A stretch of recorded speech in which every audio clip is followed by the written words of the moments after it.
Isang salo-salo ang inihanda ng mga tauhan ng tinanggal na hepe ng Task Force Tugis, si Senior Superintendent Conrado Capa.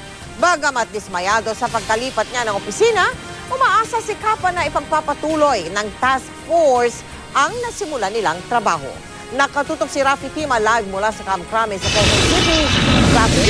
Mel, nagpaalam na ngayong hapon sa kanyang mga tauhan ang tinanggal na hepe ng Task Force Tugis na si Senior Superintendent Conrado Capa. Nakatakda siyang lumipat bukas ng hapon patungo Cebu kung saan siya inilipat bilang Deputy Regional Director for Operations. Sinimulan ng hakutin ni Senior Superintendent Conrado Capa ang kanyang mga gamit. Lilipat na kasi siya sa Cebu bilang Deputy Regional Director for Operations ng Region 7.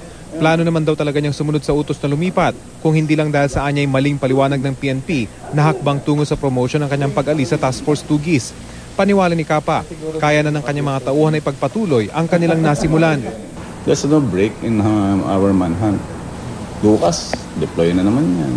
I can say that I was able to inspire my men to work that resulted to Delphin's arrest. So, yun nga, challenge them, then inspire them, and support them. So I think that's the formula.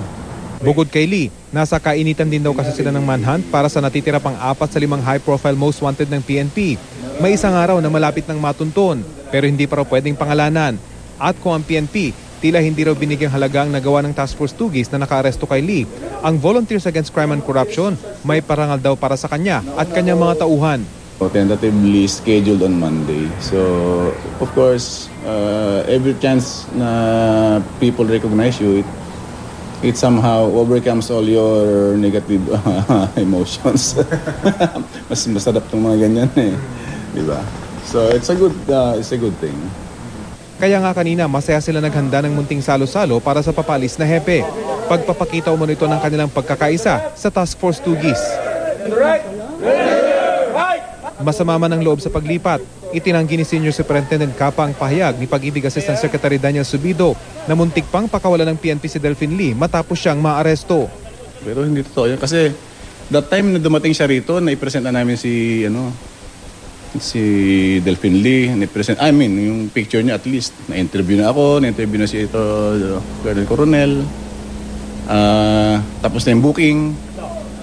Ang mga tauhan ng Task Force Tugis Mel tuloy daw ang kanilang trabaho bagamat wala pang pinapangalan ng kapalit kay Capa lalo pat mula nang maaresta si Delphin Lee ay dumami na raw yung nagbibigay ng impormasyon sa kanila tungkol sa natitira pang 4 na high-profile most wanted ng PNP. Mel? Maraming salamat sa iyo, Rafi Tima.